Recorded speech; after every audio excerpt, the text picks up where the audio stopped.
কারাগারের আসামি হাতকড়া ছাড়া হোটেলে করছেন গোপন বৈঠক। সাবেক এনবিআর কর্মকর্তা মতিউর রহমানের হোটেল কাণ্ড আইন, বিচার ও প্রশাসনের সীমাহীন দুর্বলতার নগ্ন প্রমাণ। এনবিআর সাবেক কর্মকর্তা মতিউর রহমানকে মনে আছে নিশ্চয়ই। গত বছরের কোরবানির ঈদের আগে ছেলের 15 লাখ টাকার ছাগল কেনার ঘটনায় দেশ জুড়ে আলোচনার কেন্দ্রবিন্দুতে আসেন সাবেক এনবিআর কর্মকর্তা মতিউর রহমান।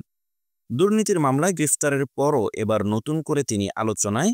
কারাগার থেকে আদালতে আনা নেওয়ার পথে হোটেলে প্রায় 50 মিনিটের গোপন বৈঠক তার প্রভাব ও বিশেষ সুবিধাভোগের চিত্র আবারও উন্মোচন করেছে।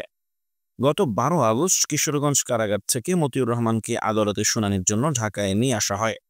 শুনানি শেষে ফেরার পথে নরসিংদীর নিরালা হাড্ডি হোটেল অ্যান্ড রেস্টুরেন্টে বিকেল 5টা থেকে 6টা 8 মিনিট পর্যন্ত প্রিজন ভ্যান থেমে থাকে।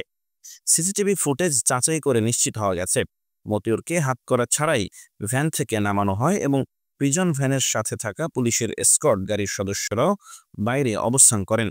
যখন মতিউর ভিতরে এক অজ্ঞাত ব্যক্তির সাথে দীর্ঘ সময় একান্ত বৈঠকে ছিলেন।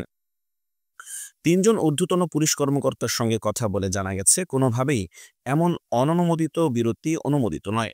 প্রয়োজন হলে খাবার বা বাথরুমের জন্য সর্বোচ্চ 5 থেকে 10 মিনিটের বিরতি নেওয়া যায়, সেটিও কর্তৃপক্ষের অনুমোদন সাপেক্ষে, এবং আসামিকে হাতকড়া সহ কঠোর প্রহরায় রাখতে হয়। কিন্তু এখানে তার কোনোটি মানা হয়নি। এই ঘটনায় স্পষ্টভাবে প্রমাণ করে প্রিজন সিস্টেমে প্রভাবশালী আসামিদের জন্য আলাদা আইন। একজন সাধারণ আসামিকে প্রিজন ভ্যান থেকে হাতকড়া ছাড়াই নামানো হয় না। হোটেলে 50 মিনিট একান্ত বৈঠক তো কল্পনাই করা যায় না, অথচ মতিউর রহমানের ক্ষেত্রে এই সুবিধা সহজেই দেওয়া হলো। এটি প্রমাণ করে বাংলাদেশের প্রিজন সিস্টেম প্রভাবশালীদের ইচ্ছার কাছে অসহায়। প্রিজন ভ্যানের 50 মিনিট থামা, হাতকড়া ছাড়া আসামির মুক্ত বিচরণ, পুলিশের চোখের সামনে হোটেলের গোপন কক্ষে প্রবেশ, এসবই ইঙ্গিত দেয় পুলিশ বাহিনীর একাংশ নিয়ম ভঙ্গের সঙ্গে সরাসরি জড়িত। আইনের প্রতি এমন প্রকাশ্য অবজ্ঞা জনমনে তীব্র ক্ষোভ সৃষ্টি করেছে। একজন দুর্নীতির মামলার আসামির আদালতগামী পথে অজ্ঞাত ব্যক্তির সাথে গোপন বৈঠক শুধু প্রশ্নই তোলে না, বরং আশঙ্কা জাগায়। বিচার প্রক্রিয়া ধ্বংসের নতুন কোনো চক্রান্ত চলছে কি?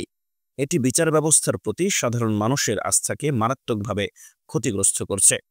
সিসিটিভি ফুটেজ প্রকাশ না পেলে এই ঘটনাটি হয়তো গোপনই থেকে যেত।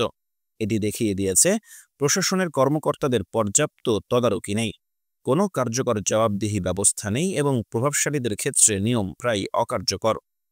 মতিউর রহমানের বিরুদ্ধে দুর্নীতির অভিযোগ নতুন নয়, কিন্তু গ্রেফতারের পরও তিনি প্রভাবশালী থেকে পাচ্ছেন বিশেষ সুবিধা।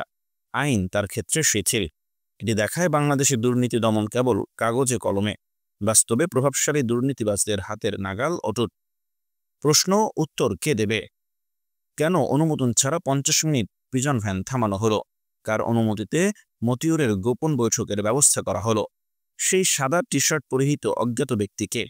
মতিউরের সাথে তার আলোচনার বিষয়বস্তু কি? জনগণের প্রশ্নের উত্তর এখনই দিতে হবে, নইলে এই ঘটনা বাংলাদেশের বিচার ব্যবস্থা ও আইন প্রয়োগকারী সংস্থার প্রতি আস্থা আরও চূর্ণ করবে।